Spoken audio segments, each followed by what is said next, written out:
Hello everyone, আপনারা সবাই কেমন আছেন? আশা করি সবাই ভালো আছেন। তো আলহামদুলিল্লাহ আমরাও ভালো আছি। তো কয়েকদিন আগত তোমাকে আমি একটা মাছের বাজারের ভিডিও দিছিলাম। আসলে ওই ভিডিওটা অতগুলো কিছু তোমার সাথে শেয়ার করতে পারলাম না। তো আজকের ভিডিওটা সবকিছু শেয়ার করে দিম। তোমরা অবশ্যই ভিডিওটা শেষ পর্যন্ত থাকবেন। তো আমরা সকাল সকাল কোম্পানি থেকে বেড়ালাম। এটা আমার কোম্পানি। তো সকাল সকাল বেড়ালাম, মোর সাথে দেবে, ইয়ের নাম হল মনোয়ার। তো ইয়ের বাড়ি আর আমার বাড়ি প্রায় ধরো 200 মিটার ডিস্টেন্স, মানে আমার আগের গাঁও আমার হল পরের টাক। তো আমার এতটুকু ডিস্টেন্স আমার বাড়ি। তো যাবেন যে আজকে মাছ কিনবে, দেখা যাক। সেদিনকার ভিডিওটা কি মানে কি জানেন, ভিডিওটা আসলে অতটুকু করবে পাম নাই। তার কারণ হল ভিডিও ওডি যদি করেন, এটি হল সবাই তামিল মানুষ, আমরা হলে হিন্দি করা মানুষ, আমরা বেশি তামিল পাই না। তার জন্য ওডি অল্প মানে টেনশন লাগছে দিয়ে অতটুকু ভিডিও করা না। তো আজকের ভিডিওটা সবকিছু দেখে দিন। তোমরা ভিডিওটা অবশ্যই শেষ পর্যন্ত দেখুন আর পেজটা ফলো করে রাখবেন, না আপনার সবসময় পেয়ে দেখবেন। তো চলো বন্ধুরা, ভিডিওটা শুরু করে দিই।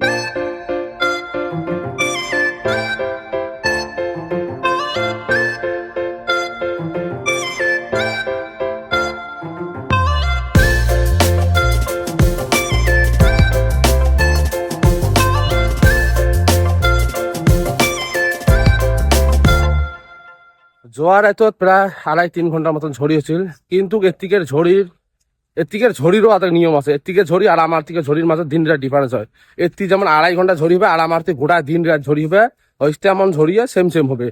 তো এমন ঝড়ি হয়ে গেছে। তো ঝড়ি হওয়ার পরে আজকে দিনটের অবস্থাটা এমন চলিয়েছে, বর্তমান বেলা বাজে 8টা। তো দেখা যাক আরো গোটা দিন কি হয়। তো একটাই জবাব প্রোগ্রাম করছি, যদি জোয়ার আকাশ এমন থাকে তাহলে যাবো, আর যদি জোয়ার আকাশ এমন না থাকে, যদি রোদ ওঠে সেই রকম, তাহলে আজকে যাওয়া হবে নয়।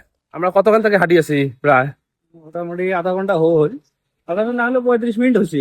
আধা ঘন্টা 35 মিনিটের মতন হাঁটিয়েছি না রানী। তো এতটুকু হাঁটি আসা মানে রাস্তার মধ্যে দুইটা মন্দির বাসি। এটি একটা বস্তু ভালো লাগে কি, মন্দিরে হোক আর মসজিদে হোক, যে কোনো জায়গা কোনো এতে সিসি ক্যামেরা সব ঠাইয়ে থাকে। মানে কোনো ধরনের এতে বেয়া কাম কোনো ধরনের হয় না। তো আমার তো ওই হিসেবে দেখবেন, ছোট ছোট মন্দিরে হোক আর মসজিদে হোক, ওতে কিন্তু সিসি ক্যামেরা সহজে কাইও নাগায় না। মানে ওরা ভাবে সিসি ক্যামেরাতে লাখ লাখ কোনো কোনো দেখা যায়। সিসি ক্যামেরা নাগালে যে কত সেভ হয়, ওই বস্তুটা আমার থেকে মানুষ সহজে বোঝে না। আর এর থেকে ছোট্ট একটা যদি মন্দির হয়, ছোট্ট মানে একদম খালি ছোট, অতেও কিন্তু সিসি ক্যামেরা এমআরটি সবাই লাগাই নেয়। তো আরো দেখি দেখো কি কি হয়।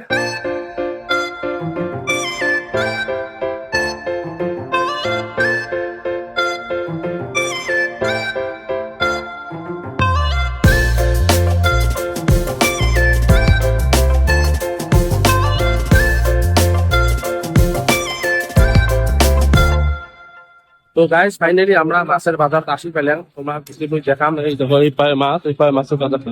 হ্যাঁ নিবু মাহই নে কত করি না এ, এটি মাহই অত ভালো লাগবে না রে। উসি ওটে আলদা, এটি আলদা তো।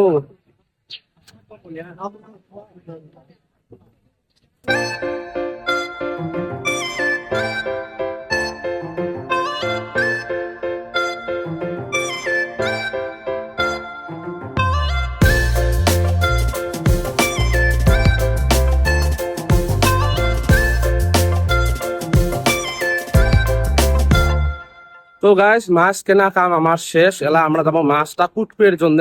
এর আগের ভিডিওটা যেই চাঁটা মাছ কুটি দিছিল, ওই চাঁটার কোম্পানিতে আমরা যাবো মাছ কুটপের। কারণ আমরা যেটি থেকে মাছ কিনলে ওটি কুটলেন না কিসের জন্য, মাছ হলে আমার 2 কেজি, তো 1 কেজি কুটি দিতে 30 টাকা নেয়। তো 2 কেজি মাছ টোটাল কুটি দিবে 60 টাকা নিবে, লাভ থেকে আমার 60 টাকা যাবে। তো সেই জন্য আগের চাঙাটার ওটি যাবো, যেই চাঙাটা আমাকে আগত মাছ কুটি দিছিল ওই ওটি যাবো, যে আরামতে মাছ কুটি নিয়ে আমরা রুমত যাবো। ফ্রাই করবো, ফ্রাই করে বানাবো, তারপরে খাওয়া দাওয়া করে আজকের প্ল্যানটা কর্ম আর কি কি হয়। তো দেখা যাক আবার যাই রোডি, দেখি উনি কি করে, কি সমস্যা। ফাইনালি গাইস আমরা এই আসি পেলে আমার কোম্পানি তাই যে যাবেন জি।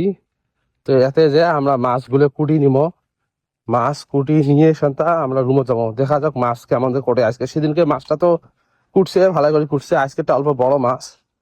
তো আজকেরটাও দেখি কেমন করে যাই ওর রুমত আগত, দেখি কি করে উনি।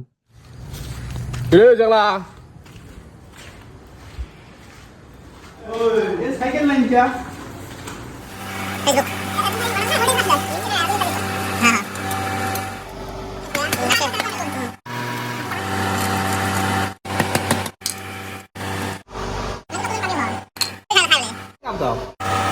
তো গাইস ফাইনালি আমার মাছ কুটি নেওয়া কাম শেষ হয়ে গেল। এই যে এই ঠোঙা, এই যে ঠোঙাটাত আছে, ঠোঙা তো না এটা ব্যাগ, এই ব্যাগত আছে মাছ। তো কুটি নেওয়া কাম শেষ হয়ে গেল। তো আজকের ব্লগটা এতটুকু। ব্লগটা যদি ভালো লাগে তাহলে অবশ্যই লাইক কমেন্ট শেয়ার করবেন। আর পেজটি ফলো করে রাখবেন, নয় আপনি সবসময় পেয়ে থাকবেন। ভিডিও দেখার জন্য ধন্যবাদ। খোদা হাফিজ, জয় হিন্দ, জয় ভারত।